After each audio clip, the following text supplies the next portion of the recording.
يهده الله فلا مضل له ومن يضلله فلا هادي له ونشهد أن لا إله إلا الله وحده لا شريك له ونشهد أن سيدنا محمدا عبده ورسوله صلى الله تعالى عليه وعلى آله وصحبه وبارك وسلم تسليما كثيرا كثيرا. أما بعد فأعوذ بالله من الشيطان الرجيم. بسم الله الرحمن الرحيم. إن الذين قالوا ربنا الله ثم استقاموا تتنزل عليهم الملائكة ألا تخافوا ولا تحزنوا وأبشروا بالجنة التي كنتم توعدون.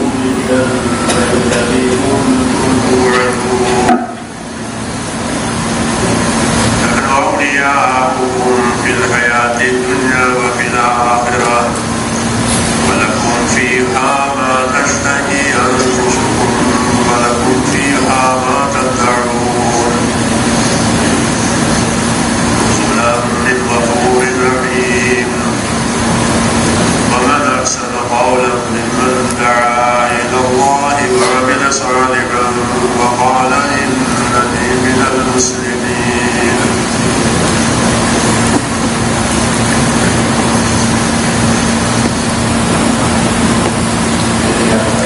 Tuan-tuan yang mulia, siapa yang masih berjalan semua duduk. Orang yang tak akan keluar buat masa ni, dia duduk dulu. Jangan berjalan sana sini. Siapa yang memang akan keluar jemaah, terus keluar. Cari kawan-kawan dan bawa jemaah keluar. Mana yang patut kita pergi dan mulakan usaha kita. Orang yang keluar, lebih baik dia keluar terus, jangan duduk di sini. Siapa-siapa yang memang duduk sini, jangan binasakan masa dia sendiri. Hargailah masa masing-masing. Masa adalah nikmat Allah dan juga amanah dari Allah. Masa ini adalah nikmat. Dia habis dan dia manusia tak boleh ambil dia balik. Dia dah habis dah. Masa habis, satu kerana mati. Dengan mati, manusia dah habis masa dia. Tidak ada peluang lagi untuk dia beramal. Idza mata ibnu Adam inqata amaluhu. Apabila mati anak Adam, maka habislah masa dia.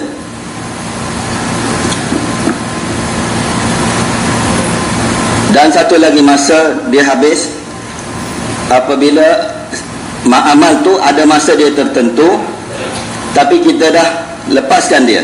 Contoh subuh pagi ni, kita tak semayang subuh pagi ni, maka sampai kiamat pun kita tak dapat untuk semayang subuh pagi ni. Kalau masa dia hidup lagi, besok subuh ada, tapi subuh untuk besok, bukan untuk hari ni.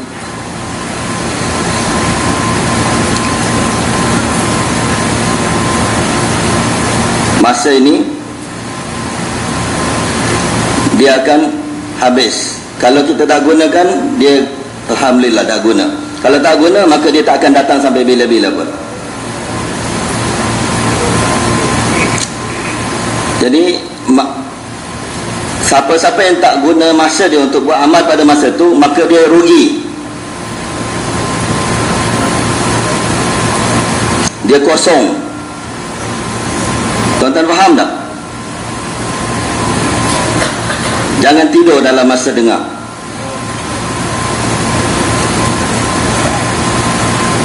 Oleh kerana itu, kita kena jaga masa kita.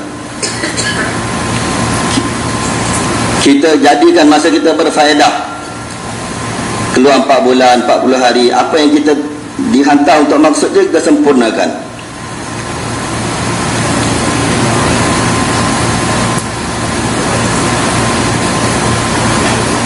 Jadi ada orang yang dah lapangkan masa dia daripada kerja-kerja dia, maka sekarang orang yang dah lapangkan masa dia daripada kerja-kerja dunia dia nak keluar, maka dia kena buat kerja keluar ni. Kalau dia tak buat kerja masa keluar ni, maka masa dia kosong, rugi. Dunia pun dia rugi, agama pun dia rugi.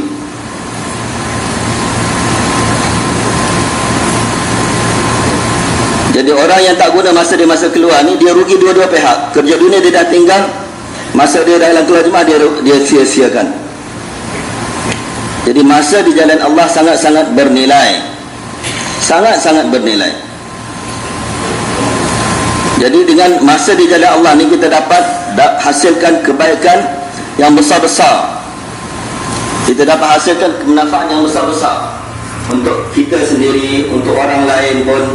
Masa yang di jalan Allah ni kita dapat keuntungan itu. Kalau kita dapat gunakan masa dengan amal untuk diri kita, kita dapat manfaat. Dan kita gunakan masa untuk usaha ke orang lain akan dapat manfaat. Jadi orang yang jaga amal dia, jaga masa dia sendiri dapat manfaat, orang lain pun akan dapat manfaat. Jadi oleh kerana itu amal-amal masa keluar jalan Allah ni sangat-sangat berharga.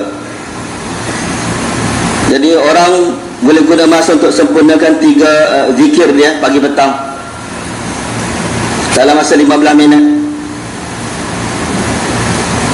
kalau dia jaga masa dia.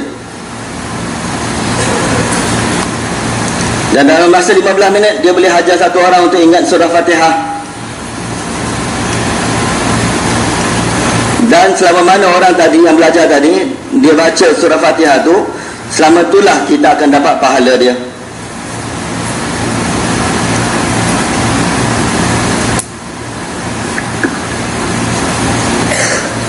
Jadi dalam masa 15 minit juga kita boleh dakwah satu orang, targhib dia bagi kepentingan keluar jalan Allah, jadikan dia da'i pada Allah Subhanahu Wa Taala. Maka dalam masa 15 minit kita telah ubah kehidupan dia.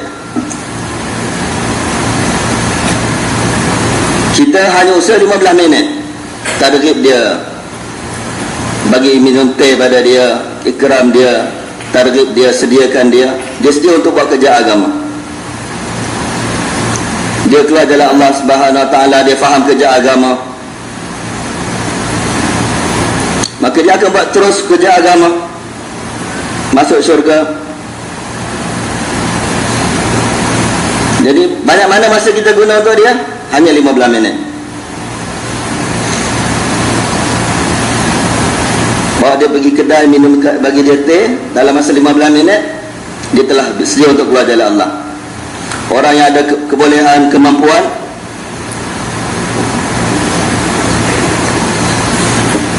kadang-kadang orang yang dakwah ni dia kemampuan kurang, orang yang dengar dakwah tu kemampuan dia lebih, maka dia orang kemampuan lebih, kebolehan lebih, maka dia telah maju ke depan dalam usaha agama. Dia pergi seluruh dunia untuk buat kerja agama. Jadi dalam kehidupan dia, sebanyak mana pahala dia dapat, ganjaran dia dapat, maka orang yang usahakan tadi hanya dalam masa 15 minit dapat juga. Dia hanya habiskan masa 15 minit saja, dia telah sediakan satu orang untuk buat kerja agama. Inilah kerja khataman nubuwah. Tuan-tuan faham tak?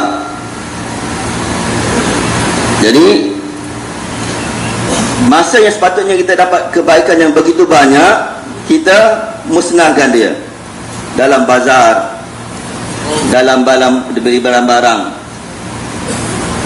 dengan perantaran handphone kita.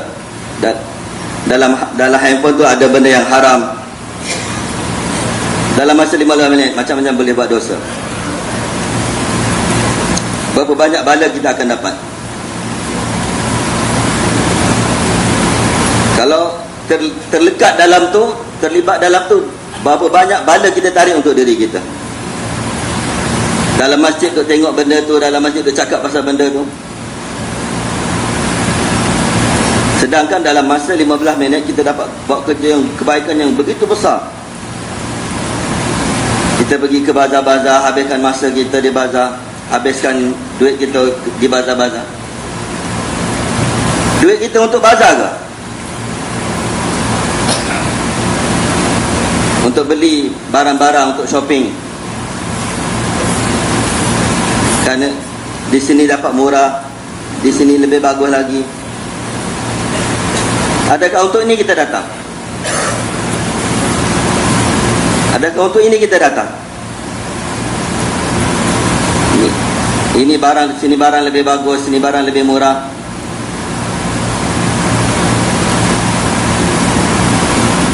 Ini orang luar, Maulana kata, pergi India, dapat barang lebih murah, dapat barang lebih bermutu, beli hadiah-hadiah untuk isteri, untuk orang-orang lain. Adakah sehingga sekarang isteri kita tak ada benda macam tu?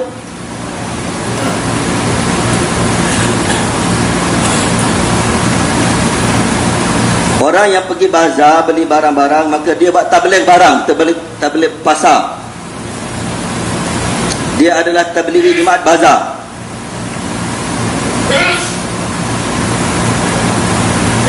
Kerana tengok dia, maka orang lain pun akan mula beli barang, pergi ke bazar juga. Maka dia buat tabligh barang.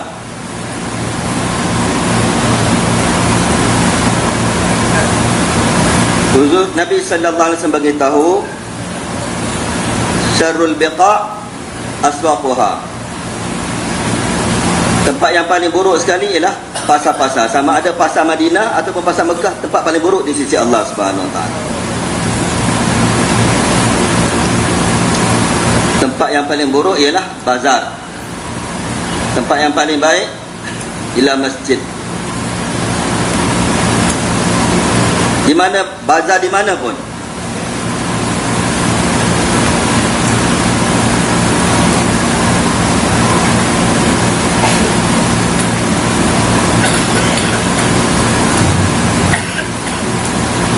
dengan perantaraan Husain ni, satu orang tu jadi pemegang amanah untuk nyawa dia dan harta dia. Dia jadi orang yang amanah. Masa dan harta orang lain memang hak orang lain, tapi masa kita dan harta kita, kita adalah pemegang amanah. Ia adalah amanah di sisi kita. Harta dan nyawa kita adalah amanah di sisi kita. Selagi kita tak jadi orang yang amanah, selagi itu kita tak akan menjadi dalam agama. Agama kita tak akan menjadi. Jadi diri dan harta kita bukan milik kita. Diri dan harta kita milik Allah Subhanahu Wa Taala. Jadi setiap orang Islam patut dia jadi orang yang amanah dalam diri dan harta dia. Diri dan harta milik Allah Subhanahu Wa Taala. Allah akan tanya, daripada mana kamu dapatkan harta kamu? Di mana kamu belanjakan nyawa kamu, masa kamu, umur kamu? Masa dalam umur kamu di mana kamu gunakan? Sekarang kita dah jadi merdeka dalam hal harta kita, dalam hal nyawa kita. Mana kita suka kita boleh belanja, mana kita nak pergi kita boleh guna. Milik siapa harta dan nyawa kita? Milik Allah Subhanahu Wa Taala. Benda yang jadi milik kita, kita boleh bawa pergi mana-mana.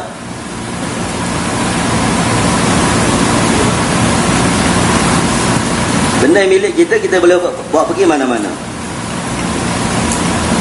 Sebagai mana musafir, barang dia bawa.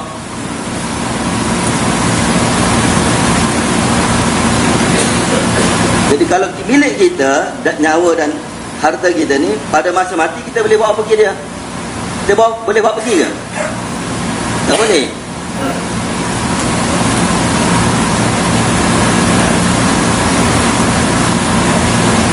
Allah kata dalam Al-Quran, kamu datang kepada aku dalam keadaan kosong, sebagaimana pada masa aku ciptakan kamu, lahirkan kamu dulu.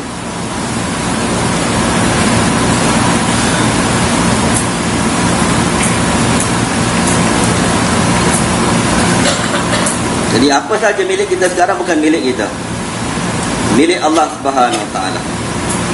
Allah Subhanahu Wa Taala dia bagi tahu tentang diri dia, dia adalah waris kepada seluruh benda atas muka bumi. Dia pemilik.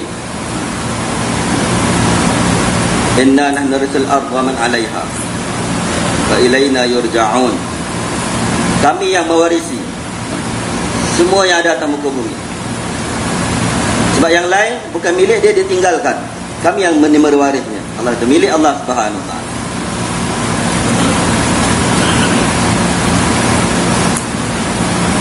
Jadi sekarang Maulana kata, sekarang ni banyak berlaku. Orang dalam negeri ke, orang luar negeri ke, mana duit ada, mana nak belanja, terus belanja.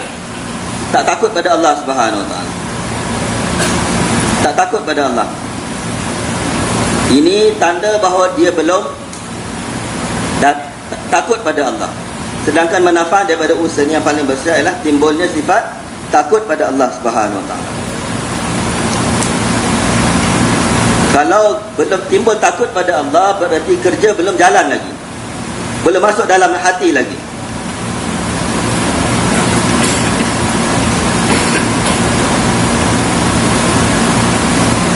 Jadi kerja ini kerja yang menimbulkan ketakutan pada Allah.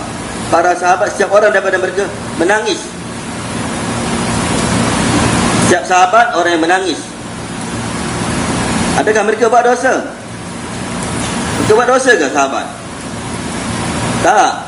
Mereka takut, mereka menangis kerana takut pada Allah.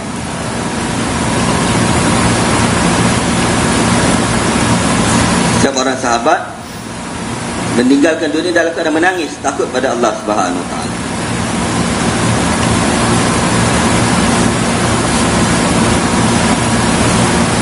Jadi kaya pun kena ingat, tuan-tuan pun kena ingat bahawa jalan yang kita buat usaha ni ialah jalan untuk bina diri kita sendiri. Nak bina diri kita sendiri. Kita sendiri kena bagi dakwah. Kita sendiri kena bagi dakwah. Kita kena fikir untuk diri kita sendiri, bahawa kita akan jumpa Allah Subhanahu wa taala, akan ditanya oleh Allah Subhanahu wa taala. Wal tanzur nafsum ma qaddamat lighad. Wal tanzur nafsum ma qaddamat lighad. Jadi setiap orang kena fikir apa yang dia sediakan untuk kehidupan akhirat dia. Kehidupan lepas mati dipanggil besok. Setiap orang kena tengok apa yang dia nak bawa besok lepas mati dia. Sebab besok adalah satu perkara yang pasti. Hari ini belum pasti kita dapat ke tak. Besok pasti akan datang.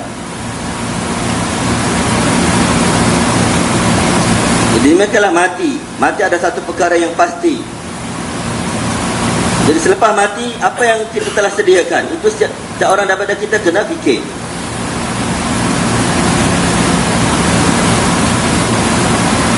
Jadi Allah dakwah kita, Allah ajar kita perkara ni, supaya setiap orang fikir tentang diri dia sendiri. Apa kebaikan yang telah buat, apa dosa yang telah dia buat. Kalau dia buat dosa, dia kena taubat pada Allah Subhanahu wa taala. Kalau buat dosa, dia kena taubat. Bertaubat adalah satu kefarduan. Bertaubat adalah satu kefarduan. Dan ada yang belum tahu cara nak taubat.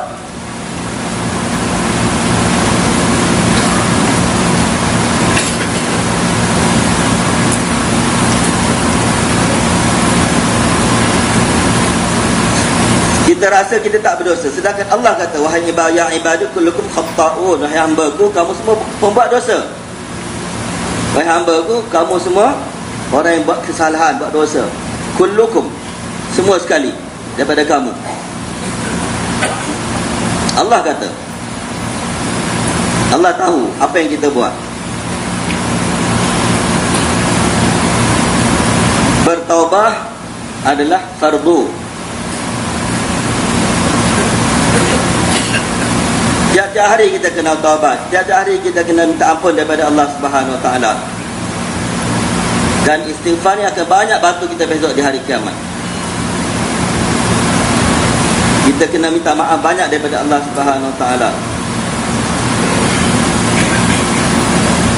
Orang yang macam ni sifat dia orang bertuah. Kehidupan dia akan terbina. Jadi tuan-tuan yang mulia, kita kena ingat perkara ni. Kita jangan rosakkan masa kita di jalan Allah.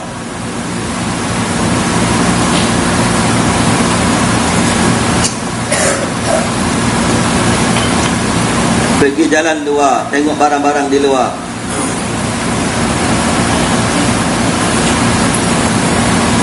Orang yang dah rosak di jalan ni, dia susah nak baik tempat lain. Jadi kita kena minta ampun dari Allah Subhanahu Wa Taala dan betulkanlah penggunaan masa kita. Buat amal, minta ampun daripada Allah dan buat amal supaya pertolongan Allah bersama dengan kita. Ini adalah pelajaran pertama. Yang ni kita nak bina diri kita, nak islahkan diri kita, sehingga jangan satu amal pun terlepas daripada kita. Kalau terlepas, terus minta ampun daripada Allah.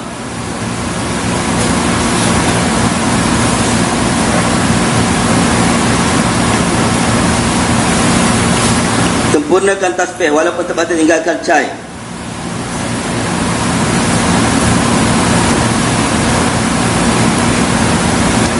Di jalan Allah ni biasanya makan minum tak terlepas. Jadi kalau makan minum tak terlepas, tak tertinggal, tak luput, sepatutnya tasbih lebih-lebih lagi tak luput. Zikir pagi petang lebih-lebih lagi tak luput. Karena terlepas, makan terlepas je. Untuk perut kita sempurnakan, untuk Allah kita lepaskan. Kita tinggalkan, kita luputkan. Untuk perut kita sempurnakan.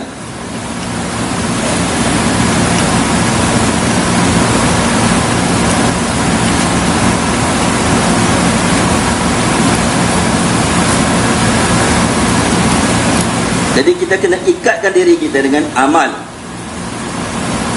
Jadi satu bahagian daripada usaha kita ialah ikatkan diri kita dengan amalan-amalan. Faham? Kita ikatkan diri kita, kita taatkan diri kita. Berbahagialah orang-orang yang ada sifat taat. Semalam satu surat sampai pada saya, kawan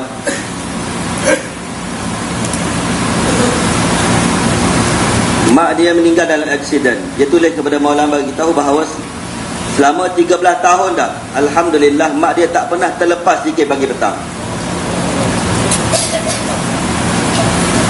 Tak pernah luput, tak pernah terlepas.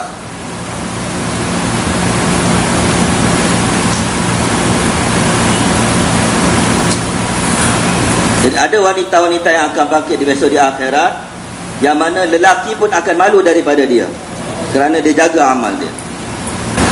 Orang yang jaga amal, yang ikatkan diri dengan amal, yang taat, hingga lelaki pun akan malu daripada dia.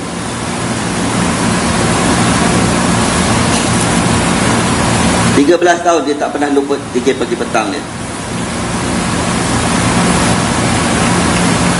Ini orang yang telah bina diri dia. Jadi,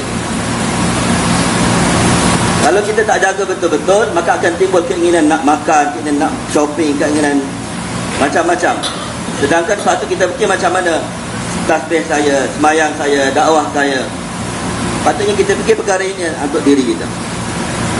Orang yang bertuah ialah orang yang cinta pada iman dan cinta kepada amalan-amalan yang berkaitan dengan iman. Inilah sifat yang ada pada sahabat-sahabat radhiyallahu anhum. Cinta pada iman. Sahabat-sahabat di jalan Allah pada musim panas pun masih puasa.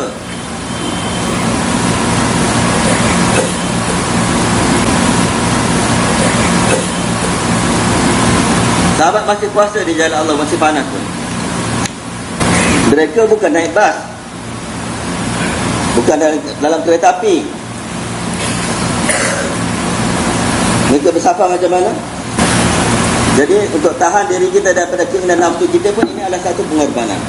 Orang rasa bahawa dengan belanja banyak-banyak datang jauh ni dah satu pengorbanan. Betul, ini satu pengorbanan, tapi satu pengorbanan lagi ialah jaga diri kita daripada keinginan nafsu kita. Satu lagi bahagian dalam usaha kita ialah istiqamah, supaya dalam dunia hidup amal. Supaya dalam dunia hidup amal. Di Kita jadi orang beramal sehingga kita boleh bagi tahu berbelah-belah tahu kita tak pernah luput satu-satu amal. Macam bagaimana wanita tadi. Sekali dia telah dapat hidayat, dia terus berjalan atas hidayat tersebut sehinggalah dia meninggal. Suatu orang selepas makan dia berdakwa depan Nabi. Nabi kata, kurangkan, perlahankan sendawa kamu. Jadi dia makan banyak sehingga sampai depan Nabi dia tersendawa depan Nabi kerana dia makan banyak. Kemudian Nabi kata, kurangkan sendawa kamu, perlahankan sendawa kamu. Selepas dengar sekali nasihat tu, satu masa dia bagi tahu pada sahabat-sahabat lain daripada nasihat Nabi dulu sampai sekarang. Dah 30 tahun dah saya tak pernah makan penuhkan perut saya. Kerana nak elak daripada sendawa yang dilarang oleh Nabi sallallahu alaihi wasallam. Dia telah ikatkan diri dia dengan nasihat Nabi. Dia telah istiqamahkan diri dia. Ini contoh untuk orang yang ada sifat paban, sifat istiqamah. Jadi ini contoh-contoh. Orang macam ni pun ada. Jadi satu bahagian daripada usaha kita ialah istiqamah.